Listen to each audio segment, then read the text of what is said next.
的天气讲有好有歹，小年也小可降温，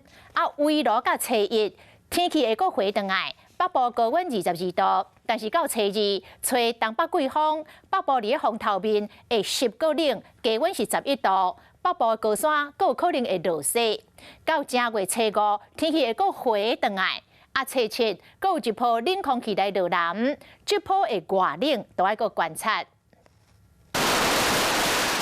迎接过年假期，日头嘛真合作，为明仔载起到七一全台拢真温暖。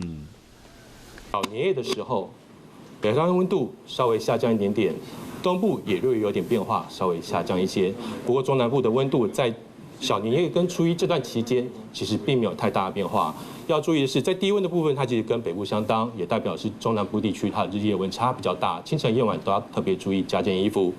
是讲鱼仔嘛唔通收伤紧，虽然有2阶段的降温，以这个温度的变化来看。 为落暝到初一，全台湾温度有升悬，尤其是初一北部高温到22度，中南部是差不多25度。初二开始接近寒流等级的东北季风会落南，北部温度会明显的降低。初三暗时到初四透早上冷，气温剩差不多11度，到初五温度才会慢慢的回升。初二、初四这段时间，尤其在初三、初四，相对是温度比较低的时候，如果下雨的情况在北台湾地区，也就是在苗栗以北或宜兰这些地方，相对还是比较明显的 时候，温度如果配合得好的话，不排除其地方，有北台湾地区有一些下雪的情形。加上这摆冷空气的水汽，初二到初四，风头面北部、东北部会有南山雨，一直到初七，又有另外一波冷空气落南，影响的程度时到爱搁看。